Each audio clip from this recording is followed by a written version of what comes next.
Hi again. In Richard Hofstadter, Anti-intellectualism in American Life, page 12, he's giving some exhibits of some of the highbrow and egghead criticisms that were so common in the 1950s in the era of Eisenhower. Exhibit E, the kind of anti-intellectualism expressed in official circles during the 1950s, was mainly the traditional businessman's suspicion of experts working in any area outside his control, whether in scientific laboratories, universities, or diplomatic corps.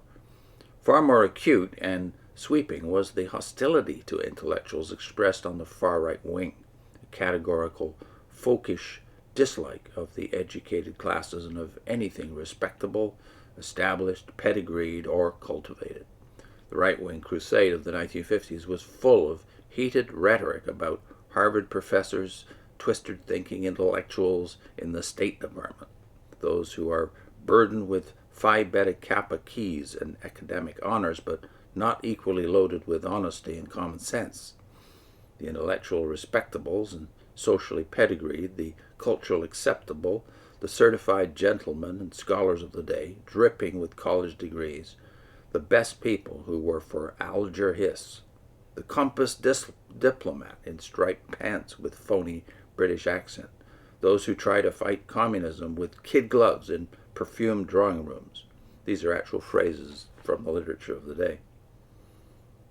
Easterners who insult the people of the great Midwest and West, the heart of America, those who can trace their ancestry back to the 18th century or even further, but whose loyalty is still not above suspicion, those who understand the Groton vocabulary of the Hiss-Atchison group. The spirit of this rhetorical jackery was caught by an editorial writer for the Free Man, who said, quote, "The truly appalling phenomenon is the irrationality of the college-educated mob that has descended upon Joseph R. McCarthy. Suppose Mr. McCarthy were indeed the cad the respectable press makes him out to be. Would this justify the cataclysmic eruptions that for almost a year now have emanated from all the better appointed editorial offices of New York and Washington, D.C.?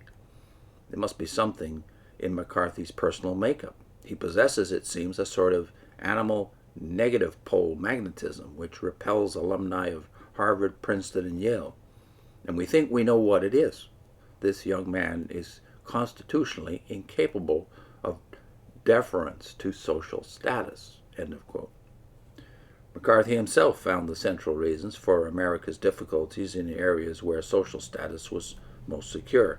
The trouble, he said in the published version of his famous Wheeling speech, lay in, quote, "the traitorous actions of those who have been treated so well by this nation. It has not been the less fortunate or members of minority groups who have been selling this nation out, but rather those who have had all the benefits that the wealthiest nation on earth has had to offer, the finest homes, the finest college education, the finest jobs in government we can give.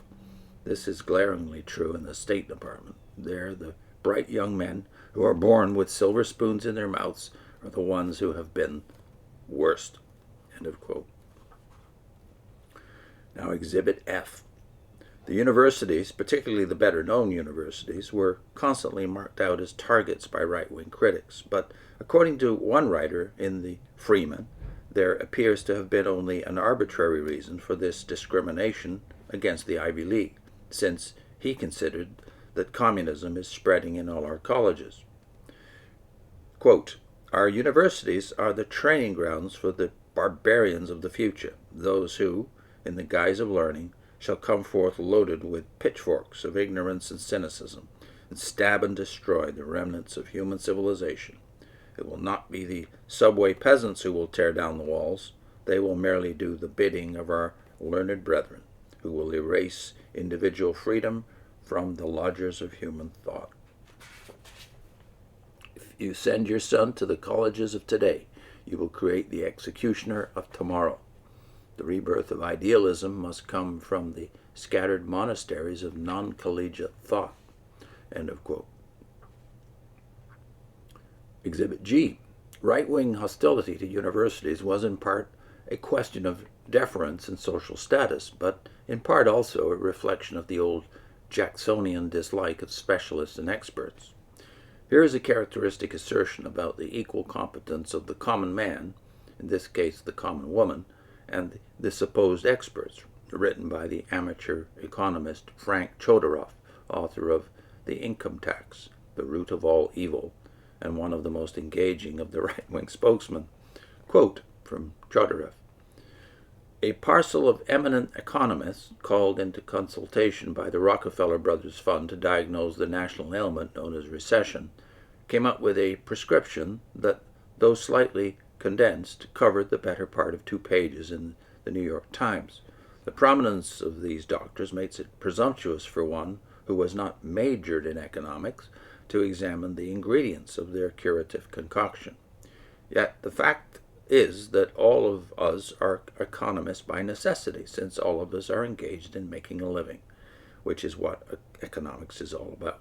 Any literate housewife, endowed with a modicum of common sense, should be able to evaluate the specifics in the prescription, provided these are extracted from the verbiage in which they are clothed."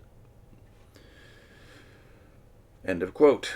Exhibit H. Although the following may well be considered by discriminating readers as anti-cultural rather than anti-intellectual, I cannot omit some remarks by Congressman George Donderow of Michigan, long a vigilant crusader against communism in the schools and against Cubism, Expressionism, Surrealism, Dadaism, Futurism, and other movements in art.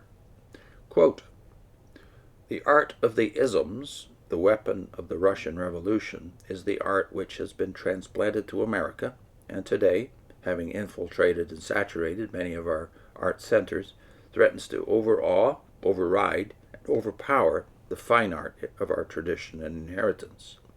So-called modern or contemporary art in our own beloved country contains all the isms of depravity, decadence, and destruction. All these isms are of foreign origin and truly should have no place in American art. All are instruments and weapons of destruction." End of quote. And Exhibit I. Since I shall have much to say in these pages about anti-intellectualism in the evangelical tradition, it seems important to cite at least one survival of this tradition. These brief quotations are taken from the most successful evangelist of our time, Billy Graham, voted by the American public in a Gallup poll of 1958 only after Eisenhower, Churchill, and Albert Schweitzer as, quote, "the most admired man in the world," unquote. And these are Graham quotes. "Moral standards of yesterday to many individuals are no standards for today unless supported by the so-called intellectuals. I sincerely believe that partial education throughout the world is far worse than none at all, if we only educate the mind without the soul. Turn that man loose upon the world who has no power higher than his own. He is a monstrosity. He is but halfway educated and is more dangerous than though he were not educated at all. You can stick a public school and a university in the middle of every block of every city in America, and you will never keep America from rotting morally by mere intellectual education. During the past few years, the intellectual props have been knocked out from under the theories of men. Even the average university professor is willing to listen to the voice of the preacher.